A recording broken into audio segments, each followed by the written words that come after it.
এই মেয়েটির বাবা মুম্বাইয়ের একটা বন্য কোম্পানির মালিক।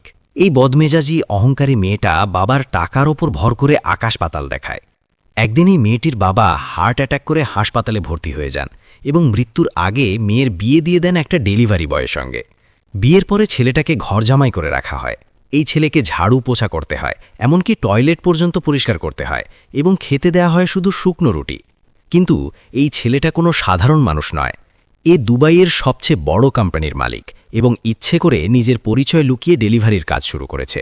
হদ্দ তখন হয় যখন একটা পার্টিতেই ছেলেকে মারধর করা হয়, আর যখন ছেলেটার আসল পরিচয় প্রকাশ পায় তখন সেখানে দাঁড়িয়ে থাকা সদার পায়ের নিচের মাটি সরে যায় এবং তারপর ছেলেটা যা করে তা দেখে সবাই হতভম্ব হয়ে যায়।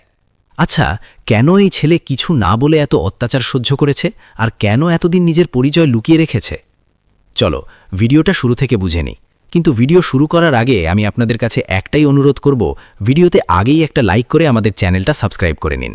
পরে এই রোমাঞ্চকর ভিডিওর আবেগে হারিয়ে গিয়ে লাইক সাবস্ক্রাইব করতে ভুলে যাবেন, আর তাতে আমাদের খুব কষ্ট হবে। এমন কষ্ট যেন আমাদের 10 দিনের ভিডিও বানানোর পরিশ্রম জলে চলে গেল। আর কমেন্ট করে জানাতে ভুলবেন না যে আপনারা এই ভিডিওটা কোথা থেকে দেখছেন। তাহলে চলুন আর দেরি না করে শুরু করি এই গল্পের রোমাঞ্চকর যাত্রা। মুম্বাই, সেই স্বপ্নের মায়ানগরী যেখানে প্রতিদিন হাজারো মানুষ ভাগ্য পরীক্ষা করতে আসে। আকাশছোঁয়া ইমারতগুলো মেঘের সঙ্গে কথা বলে, আর সেই ইমারতের ছায়ায় লাখো মানুষ রোজগারের লড়াইয়ে ব্যস্ত থাকে। কিন্তু এই শহরের একটা এমন সত্যও ছিল যা কেউ জানত না। শহরের সবচেয়ে উঁচু ইমারত স্কাইলাইন টাওয়ারের টপ ফ্লোরে ছিল একটা আলিশান কেবিন। কাঁচের দেওয়ারের ওপার থেকে পুরো মুম্বাই শহর পিঁপড়ের মতো দেখাত। সেই চেয়ারে বসতেন মিস্টার রায়জাদা, যার আসল নাম ছিল রাহুল। রাহুল রায়জাদা এমন একটা নাম যার একটা ইশারায় শেয়ার মার্কেট ওঠে নামে। কিন্তু রাহুলকে নিজের সম্পদের দেখানো পছন্দ ছিল না। তিনি মাটির কাছাকাছি থাকতে ভালোবাসতেন, মানুষের আসল রূপ পরখ করতে ভালোবাসতেন। তাই প্রায়ই তিনি ভেষ বদলে পরিচয় লুকিয়ে সাধারণ মানুষের মাঝে মিশে যেতেন। আজও রাহুল তার কোটি টাকার আরমানি স্যুট খুলে একটা সাধারণ ডেলিভারি বয়ের টি-শার্ট আর পুরনো জিন্স পরে নিয়েছেন। কাঁধে ভারী ব্যাগ ঝুলিয়ে পুরনো বাইকে চড়ে বেরিয়ে পড়েছেন। দেখে কেউ বলতে পারবে না যে এই বাইকের মালিক পুরো মুম্বাই কিনে ফেলতে পারে। আজ রাহুল একটা গুরুত্বপূর্ণ পার্সেল নিয়ে পৌঁছালেন অগ্রওয়াল ইন্ডাস্ট্রিজে। এই কোম্পানি অজয় অগ্রওয়ালের, শহরের নামকরা ব্যবসায়ী। কিন্তু গত কিছুদিন ধরে তার কোম্পানি লোকসানে চলছে। রাহুল রিসেপশনে এন্ট্রি করে সোজা কনফারেন্স রুমের দিকে এগোলেন। দরজা একটু খোলা ছিল। ভেতরে অজয় অগ্রওয়াল বোর্ড অফ ডিরেক্টরদের সঙ্গে মাথা ঘামাচ্ছেন। পরিবেশ ছিল উত্তেজনাপূর্ণ। স্যার, যদি এই ডিলে সই না করি তাহলে মার্কেটে আমাদের ভ্যালু শূন্য হয়ে যাবে, ঘাম মুছতে মুছতে একজন ডিরেক্টর বললেন। অজয় অগ্রওয়াল রাগের টেবিলে ঘুষি মারলেন। কিন্তু আমাদের কাছে ফান্ড নেই, বুঝতে পারছি না কোথায় টাকা লাগাই যাতে তাড়াতাড়ি রিটার্ন আসে। ঠিক তখনই রাহুল দরজায় টোকা দিলেন। এক্সকিউজ মি স্যার, আপনার পার্সেল। অজয় অগ্রওয়ালের রাগ তখন চড়া ছিল। তিনি রাহুলকে একটা তীক্ষ্ণ দৃষ্টিতে দেখলেন। ওখানে রেখে বেরিয়ে যাও, দেখছো না মিটিং চলছে। রাহুল চুপচাপ পার্সেল টেবিলে রাখলেন। তার চোখ পড়ল প্রজেক্টরে চলা গ্রাফগুলোর ওপর। এক মুহূর্তেই বুঝে গেলেন কোম্পানি কোথায় ভুল করছে। তিনি চলে যাচ্ছিলেন, কিন্তু থেমে গেলেন। ভেতনের ব্যবসায়ী তাকে চুপ থাকতে দিচ্ছিল না। স্যার, রাহুল খুব ভদ্রভাবে বললেন, মাফ করবেন, আমি একটা ছোট মানুষ, কিন্তু যদি আমার কথা শোনেন তাহলে গ্রিন টেক এনার্জির শেয়ারে এখনই ইনভেস্ট করুন। কাল সকালের মধ্যে ওই কোম্পানি একটা বড় মার্জার ঘোষণা করবে, আপনার প্রফিট 3 গুণ হয়ে যাবে। পুরো কনফারেন্স রুমে স্তব্ধতা নেমে এলো। সবাই এমনভাবে তাকালো যেন রাহুল কোনো এলিয়েনের কথা বলছে। অজয় অগ্রওয়ালের মুখ রাগে লাল হয়ে গেল। তিনি চেয়ার ছেড়ে উঠে দাঁড়ালেন। এখন এই 2 পয়সার ডেলিভারি বয় আমাকে ব্যবসা শেখাবে? তোমার মতো লোক যাদের দুবেলা খাওয়া ঠিক নেই, তারা আমাদের কোটি টাকার পরামর্শ দেবে? না স্যার। রাহুলের গলায় একটা অদ্ভুত স্থিরতা ছিল, না ভয় না অহংকার। আমি তো শুধু একটা পরামর্শ দিচ্ছি, বাকি টাকা আপনার, কোম্পানি আপনার, লাভ লোকসান আপনার। Get out! অজয় চিৎকার করে উঠলেন। সিকিউরিটি ডাকার আগে, ধাক্কা মেরে বের করে দেওয়ার আগে চলে যাও। রাহুল একটা হালকা হাসি দিয়ে মাথা ঝুঁকিয়ে বললেন, জি স্যার, আপনার দিন শুভ হোক, এবং চলে গেলেন। মিটিং রুমে এখনও স্তব্ধতা। অজয় অগ্রওয়াল ধপ করে চেয়ারে বসে পড়লেন, কিন্তু কোনায় বসা একজন পুরনো অভিজ্ঞ অ্যাকাউন্টেন্ট ধীরে বললেন, স্যার, ওই ছেলেটার চোখে একটা অদ্ভুত আত্মবিশ্বাস ছিল, আর আমিও মার্কেটে এমন গুঞ্জন শুনেছি, যদি রিস্ক নিই। বাকি স্টাফও চাপা গলায় সমর্থন জানালো। ডুবতে থাকা মানুষের কাছে খড়কুটোও যথেষ্ট। অজয় গভীর নিঃশ্বাস নিয়ে বললেন, ঠিক আছে, যাই হোক, আমরা তো ডুবছি, ওই রাস্তার ছেলেটা ঠিক হলে ভালো, নইলে এটা আমাদের শেষ ভুল হবে। গ্রিন টেকে টাকা লাগাও। পরের সকালে শেয়ার মার্কেট খোলার সঙ্গে সঙ্গে হইচই পড়ে গেল। গ্রিন টেক এনার্জির শেয়ার আকাশ ছুঁয়েছে। অজয় অগ্রওয়ালের কোম্পানি একদিনেই এত প্রফিট করল যা গত 5 বছরেও করেনি। নিউজ চ্যানেলে অজয় অগ্রওয়ালের নাম ছড়িয়ে পড়ল। নিজের কেবিনে বসে অজয়ের হাত কাঁপছিল। ওই ছেলেটা সাধারণ নয়, তিনি বিড়বিড় করলেন। তৎক্ষণাৎ সেক্রেটারিকে ডেকে বললেন, ওই ডেলিভারি কোম্পানির নম্বর বের করো, আমার ওই ছেলেটাকে এক্ষুনি চাই। নাম রাহুল ছিল মনে হয়, তাকে ডাকো। রাহুলের কাছে অজয় অগ্রওয়ালের ডাক এলে তিনি জানতেন এমনই হবে। তিনি আবার সেই ছেঁড়া পুরনো কাপড়ে অজয়ের আলিশান অফিসে পৌঁছালেন। এবার রিসেপশনিস্ট থেকে গার্ড সবাই তাকে সম্মানের চোখে দেখল, কারণ সবাই জেনে গেছে কোম্পানির ভাগ্য বদলেছে এই ছেলের জন্যই। অজয় অগ্রওয়াল চেয়ার ছেড়ে উঠে এসে রাহুলের কাঁধে হাত রাখলেন। রাগ উধাও, তার জায়গায় এসেছে স্বার্থপরতা। এসো রাহুল, এসো। অজয় হেসে বললেন, তোমার দেওয়া টিপ তো জাদু করে দিল, তুমি খুব বুদ্ধিমান। আমি তোমাকে আমার কোম্পানিতে চাকরি দিতে চাই। এই ডেলিভারির কাজ ছেড়ে দাও, আমার কোম্পানিতে ম্যানেজার হও। রাহুল ভদ্রভাবে হাত জোর করে বললেন, তিনি এখনও নিজের আসল পরিচয় প্রকাশ করতে চান না। এটা তার কাছে একটা খেলা, এবং তিনি দেখতে চান টাকা ছাড়া মানুষকে কতটা সম্মান দেওয়া হয়। মাফ করবেন স্যার, রাহুল চোখ নামিয়ে বললেন, আমি গরিব মানুষ, এই বড় অফিস, এই এসি রুম আমার শোয়ে না। আমি নিজের পরিশ্রমের রুটি খেয়ে খুশি। ডেলিভারি করে আমার খরচ চলে যায়, আমি আপনার চাকরি করতে পারবো না। অজয় অবাক। আজকাল কেউ ভালো চাকরি ঠেলে দেয়, কিন্তু আর কিছু বলার আগেই রাহুল চলে গেলেন। কিছুদিন কেটে গেল। বলা হয় সময় আর পরিস্থিতি কখনো বদলাতে পারে। অজয় অগ্রওয়াল, যিনি সম্পদের নেশায় ডুবেছিলেন, হঠাৎ একদিন অফিসে হার্ট অ্যাটাক করলেন। তাকে তড়িঘড়ি সিটি হাসপাতালে নিয়ে যাওয়া হলো। অবস্থা খুব খারাপ। আইসিইউতে অজয় জীবন মৃত্যুর মাঝে ঝুলছিলেন। ডাক্তার সাফ বলে দিয়েছিলেন বাঁচার সম্ভাবনা কম। অজয়ের জ্ঞান ফিরলে প্রথমে তিনি রাহুলকে মনে করলেন। মনে হলো ওই ছেলেটা তার জন্য কোনো ফেরেশতা। খবর পেয়ে রাহুল হাসপাতালে পৌঁছালেন। অজয় অক্সিজেন মাস্কের পেছনে ভারী শ্বাস নিচ্ছিলেন। কাপা হাতে রাহুলের হাত ধরলেন। রাহুল, অজয়ের গলা কাঁপছিল। আমি জানি আমার সময় কম, কিন্তু একটা চিন্তা আছে, আমার মেয়ে তানিয়া। রাহুল চুপ করে শুনছিলেন। ও খুব জেদি, নাদান, ও কখনো দুনিয়ার আসল রূপ দেখেনি। আমার যাবার পর ও সব বরবাদ করে দেবে, বা কোনো ভুল মানুষ ওকে লুটে নেবে। আমার তোমার উপর ভরসা আছে রাহুল, তুমি সৎ, বুদ্ধিমান। তুমি কি আমার মেয়ের হাত ধরবে? রাহুল স্তম্ভিত। স্যার, আপনি কি বলছেন? আমি একটা সাধারণ ডেলিভারি বয়, আর ও একজন ধনী মেয়ে। এটা সম্ভব নয়। এটা আমার শেষ ইচ্ছে। অজয় গিড়গিড় করে উঠলেন। শ্বাস উঠছিল। আমি আমার সব সম্পদ, কোম্পানি, মেয়ে সব তোমার হাতে তুলে দিতে চাই। তুমি যদি না বলো, আমি শান্তিতে মরতেও পারবো না। আমার খাতিরে, একজন মরতে বসা বাবার খাতিরে। সেখানে দাঁড়িয়ে থাকা তানিয়া, যে এতক্ষণ কাঁদছিল, রাগে লাল হয়ে গেল। ড্যাড, আপনি কি হুঁশে আছেন? এই ভিখারির সঙ্গে বিয়ে, ওকে আমার চাকর রাখার বদলে স্বামী বানাচ্ছেন? চুপ করো তানিয়া। অজয় সব শক্তি দিয়ে ধমকালেন।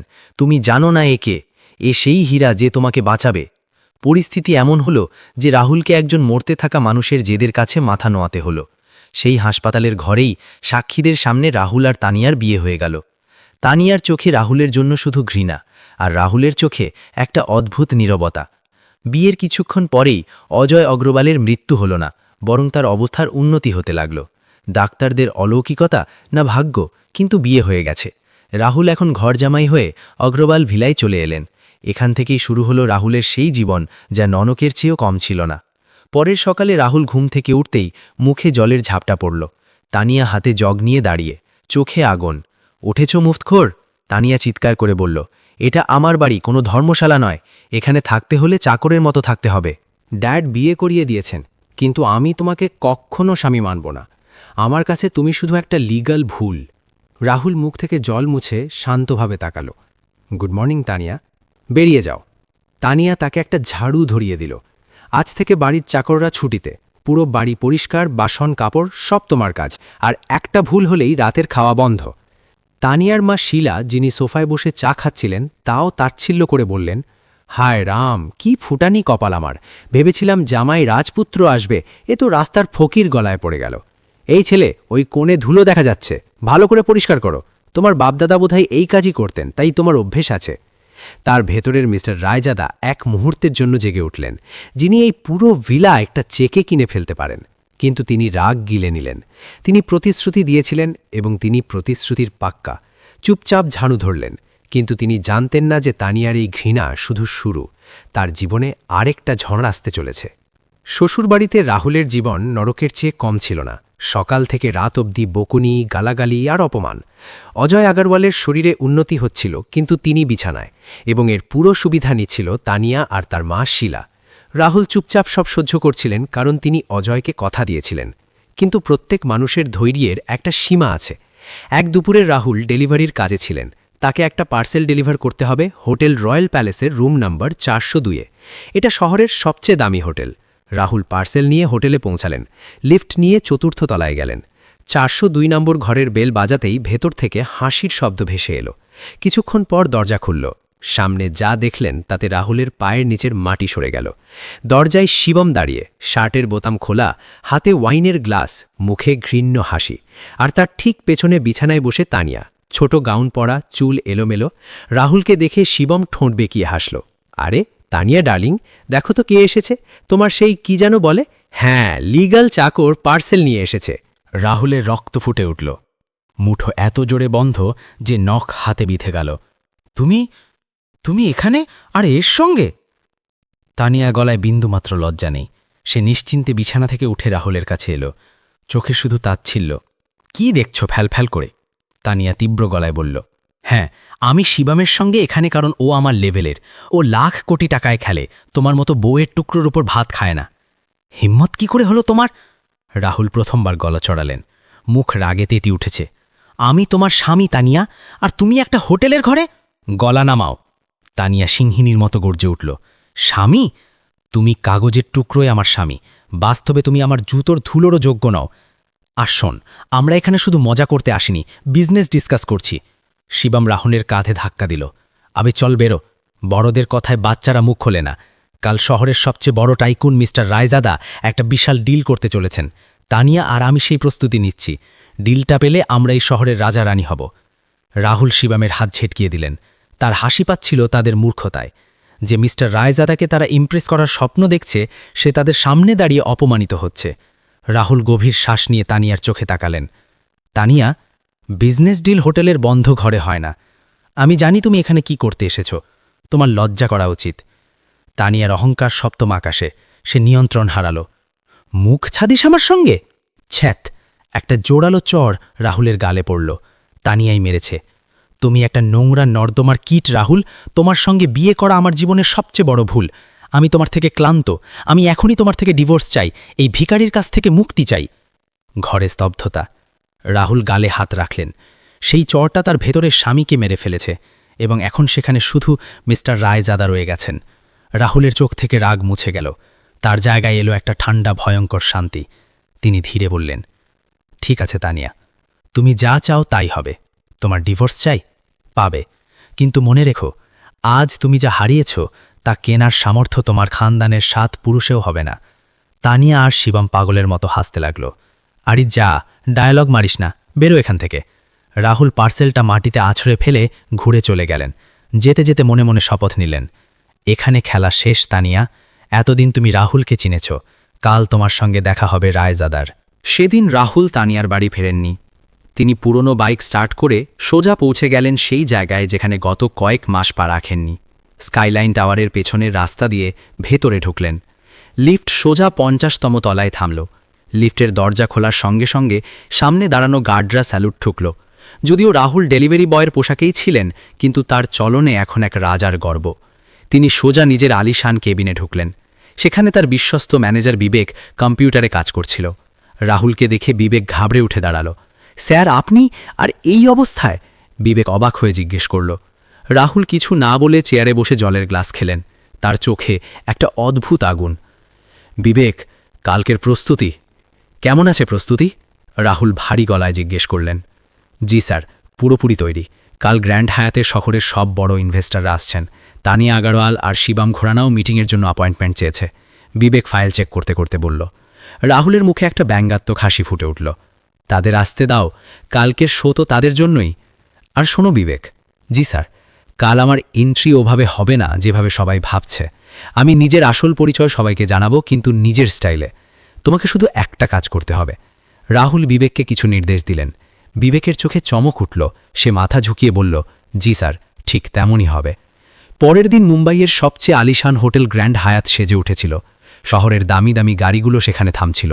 স্যুট বুট পরা ব্যবসায়ীরা, হীরের হার পরা মহিলারা, সেখানে ধন দৌলতের নগ্ন নাচ চলছিল। সবার জিভে একটাই নাম, মিস্টার রায়জাদা। তানিয়া আর শিবামও সেখানে পৌঁছালো। তানিয়া একটা অত্যন্ত দামি লাল গাউন পরেছিল, আর শিবাম একটা মহার্ঘ স্যুটে। দুজনে এমনভাবে হাঁটছিল যেন ডিলটা তাদের পকেটে ঢুকে গেছে।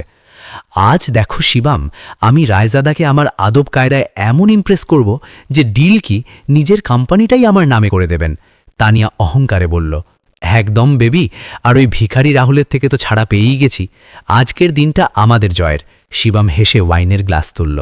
ঠিক তখনই হোটেলের মেন গেটে একটা হইচই পড়ে গেল। রাহুল তার খটখটে বাইকে চড়ে সেখানে পৌঁছালো। এখনও তার গায়ে সেই ডেলিভারি বয়ের পোশাক। বাইক পার্ক করে ভেতরে ঢোকার মুখে একটা ভারী হাত তাকে আটকে দিল।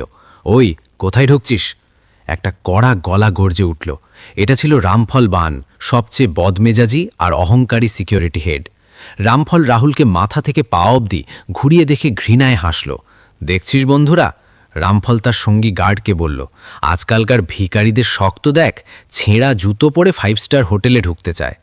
রাহুল খুব শান্তভাবে বললেন, স্যার, আমাকে ভেতরে যেতে হবে, আমার নাম লিস্টে আছে। রামফল চড়ে গর্জে উঠল, চুপ সালে 2 পয়সার ডেলিভারি বয়, তোর আসলও আছে এখানে দাঁড়ানোর? এখানে ওই লোকেরা আসে যারা থুতু ফেললেও জমির দাম বেড়ে যায়, আর তুই তো এখানে ওয়েটার হওয়ার যোগ্যও নোস। চল ভাগ এখান থেকে, নইলে হাড় ভেঙে বাইরে ছুড়ে ফেলব। রামফল হাত তুলল, যেন রাহুলকে মারতে যাচ্ছে। রাহুলের চোখ সরু হয়ে গেল। সে রামফলের চোখে চোখ রেখে বললেন, হাত নামা রামফল, যদি এই হাত আমার শরীর ছুঁয়েও ফেলে তাহলে তুই বাকি জীবন ভিক্ষে করে কাটাবি। রামফল এক মুহূর্তের জন্য থমকে গেল। একটা সাধারণ ডেলিভারি বয়ের চোখে এত আত্মবিশ্বাস, কিন্তু তার অহংকার বড় ছিল। তোর তো আমি। রামফল এগিয়ে এলো। ঠিক তখনই রাহুলের পকেটে ফোন বেজে উঠল। ট্রিং ট্রিং। রাহুল ফোন বের করলেন। স্ক্রিনে নাম জ্বলছিল, মিস্টার চোপড়া, হোটেলের জেনারেল ম্যানেজার। রাহুল ফোন তুলে স্পিকারে দিলেন। Hello mister Chopra. ওপাশ থেকে চোপড়ার ঘাবড়ে যাওয়া গলা। স্যার আপনি কোথায়? মিটিং শুরু হতে চলেছে, সব মেহমান এসে গেছেন, আমরা সবাই আপনার অপেক্ষায় আছি। রাহুল রামফলের দিকে তাকিয়ে বললেন, মিস্টার চোপড়া, আমি তো গেটেই দাঁড়িয়ে আছি, কিন্তু আপনার একটা শের আমাকে ভেতরে ঢুকতে দিচ্ছে না। মনে হয় ওর ধারণা হোটেলটা ওর, আপনার নয়। ও আমাকে আমার আসল কথা মনে করিয়ে দিচ্ছে। রামফলের মুখ ফ্যাকাশে হয়ে গেল। ও বুঝতে পারছিল না এই ডেলিভারি বয় হোটেল মালিকের সঙ্গে কি করে কথা বলছে। চোপড়ার গলার রাগে কাঁপছিল। কে সেই বোকা? স্যার, আপনি ফোনটা ওকে দিন, এক্ষুনি। রাহুল হেসে ফোন রামফলের দিকে বাড়িয়ে দিলেন। নাও তোমার মৃত্যুর ফরমান। রামফলের হাত কাঁপতে লাগল। ভয়ে ভয়ে ফোন কানে লাগালো। Hello sir. ওপাশ থেকে চোপড়ার গর্জন। রামফল, পরের 10 সেকেন্ডের মধ্যে ওই মেহমানকে সম্মানের সঙ্গে ভেতরে না নিয়ে এলে আমি তোকে এই হোটেলের ছাদ থেকে নিচে ছুঁড়ে ফেলব। তুই জানিসও তুই কাকে আটকেছিস? ও এই হোটেল কিনে ফেলার ক্ষমতা রাখে। ওনার কাছে মাপ চা আর ভেতরে নিয়ে যা, এক্ষুনি। ফোন কেটে গেল। রামফলের পায়ের নিচের মাটি সরে গিয়েছিল। তার নেশা, তার অহংকার সব এক মুহূর্তে উবে গেল। সে ঘামে ভিজে গেল। কাঁপা হাত জোর করে রাহুলের পায়ে লুটিয়ে পড়ল। স্যার, মাই বাপ, ভুল হয়ে গেছে, আমি জানতাম না, আমাকে মাফ করে দিন সাহেব, আমার বউ বাচ্চা আছে। রাহুল তাকে ঠান্ডা চোখে দেখলেন। ওঠো রামফল, আর রাস্তা দেখাও, খেলা তো এখন শুরু হলো। রামফল দৌড়ে গেট খুলে রাহুলের আগে আগে চলতে লাগল, যেন কোনো পোষা কুকুর তার মালিককে রাস্তা দেখাচ্ছে। রাহুল হলে পা রাখলেন। চারপাশে ধনীদের ভিড়, আর সেই ভিড়ের মাঝে তানিয়া আর শিবম দাঁড়িয়ে নিজেদের জয় উদযাপন করছিল, একদম বেখেয়াল যে তাদের ধ্বংস দরজা দিয়ে ভেতরে ঢুকে পড়েছে। রাহুল যেই সেই ভব্য ব্যাঙ্কুয়েট হলে পা রাখলেন, ভেতরের ঝলমলে আলো যে কারো চোখ ধাঁধিয়ে দেওয়ার জন্য যথেষ্ট ছিল। ঝাড়ের আলো, দামি মদের সুবাস, আর রেশমি কাপড়ের সরসর শব্দ। এটা ছিল ধনীদের দুনিয়া। রাহুল চুপচাপ একটা খুঁটির কাছে গিয়ে দাঁড়ালেন। ভিড়ের অংশ হতে চাননি, শুধু তামাশা দেখতে চেয়েছিলেন, কিন্তু ভাগ্যের অন্য মত ছিল। তানিয়া, যে হাতে শ্যাম্পেনের গ্লাস নিয়ে শিবমের সঙ্গে জোরে জোরে হাসছিল, তার চোখ হঠাৎ রাহুলের উপর পড়ল। তার হাসি মুখ এক মুহূর্তের আগে লাল হয়ে গেল। এখানে কি করছে? তানিয়া ফিসফিস করল, কিন্তু গলায় দিশ ছড়ছিল। শিবমও রাহুলকে দেখে মুখ বেঁকাল। আরে ইয়ার, এই ভিখারিটা এখানেও চলে এসেছে। মনে হয় আমাদেরই ওকে শিক্ষা দিতে হবে। তানিয়া রাগে পা ঠুটে রাহুলের দিকে এগিয়ে গেল। তার স্যান্ডেলের টকটক শব্দে সতর্ক বার্তা ছিল। সে রাহুলের ঠিক সামনে এসে দাঁড়াল। রাহুলকে এমনভাবে দেখল যেন কোনো নোংরা জন্তু দেখছে। ও গড! তানিয়া চিৎকার করে উঠল, যাতে চারপাশের লোকের নজর তাদের দিকে ঘুরে গেল। তোমার সাহস কি করে হলো এখানে আসার? সিকিউরিটি কি ঘুমাচ্ছে? একটা ছেঁড়া ফাটা ডেলিভারি বয়কে ভেতরে ঢুকতে দিল কি করে? হলে স্তব্ধতা নেমে এলো। মিউজিক বন্ধ হয়ে গেল। সবার চোখ রাহুলের উপর। রাহুল চোখ নামালেন না, শান্ত গলায় বললেন, তানিয়া, আমি এখানে কাজে। চুপ, একদম চুপ। তানিয়া চেঁচিয়ে উঠল, কাজ? এখানে ওয়েটারের কাজ চাইতে এসেছ, নাকি বাকি খাবার প্যাক করাতে? নিজের চেহারা আয়নায় দেখেছিস? এটা গ্র্যান্ড হায়াত ওয়ার্ল্ড, তোদের মহল্লার ঢাবা নয়। এখানে ওই লোকেরা আসে যাদের একটা ঘড়ির দাম তোর সারা জীবনের রোজগারের চেয়ে বেশি। এতক্ষণে ভিড় জমে গিয়েছিল। কিছু ধনী যুবক রাহুলের কাপড় দেখে হাসতে লাগল। আরে তানিয়া, এটা কোন নমুনা? এক মহিলা হেসে জিজ্ঞেস করল। মনে হয় রাস্তা ভুল করে চলে এসেছে বেচারা। আরেকজন ঠাট্টা করল। তানিয়া নিষ্ঠুরভাবে হেসে বলল, এটা এটা আমার জীবনের সেই কলঙ্ক যা আমি ধুয়ে ফেলেছি। এটা আমার এক্স হাজব্যান্ড, যে আমার বাবার ভুলের জন্য আমার গলায় পড়েছিল। 1 নম্বরের কামচোর আর ভিখারি। শিবমও এগিয়ে এসে রাহুলের কাঁধে আঙুল গুজে বলল, বেওয়ে, শুনছিস তো ম্যাডাম কি বলছেন? বেরো এখান থেকে। মিস্টার রায়জাদা আসছেন। ওনার চোখে তোর মতো ফকির পড়লে ওনার মুড খারাপ হয়ে যাবে, আর আমরা চাই না আমাদের ডিল ক্যান্সেল হয়। রাহুল শিবমের হাত কাঁধ থেকে সরিয়ে দিলেন। তার চোখে অদ্ভুত চমক। শিবম, মিস্টার রায়জাদার মুড কিসে খারাপ হবে আর কিসে হবে না সেটা তুমি ঠিক করবে না। তানিয়ার রাগ সপ্তম আকাশে। তুই আবার মুখ খুললি? তোর জিভ খুব চলতে শুরু করেছে। সে চারপাশে তাকালো। মনে হলো রাহুলের জন্য তার অপমান হচ্ছে। সে ব্যাগ থেকে কিছু নোট বের করে রাহুলের মুখের ওপর ছুঁড়ে দিল। নোটগুলো হাওয়ায় উড়তে উড়তে মাটিতে পড়ল। নে, তানিয়া ঘৃণায় বলল, 500 টাকা। আজকের দিন মজুরি ভেবে নে, আর এখান থেকে দফা হয়ে যা। আর সাবধান, কাউকে বলবি না যে তুই আমাকে চিনিস। রাহুল সে পড়ে থাকা টাকাগুলোর দিকে তাকালেন, তারপর তানিয়ার দিকে। না টাকা তুললেন, না রাগ করলেন, শুধু গভীর একটা নিঃশ্বাস নিলেন।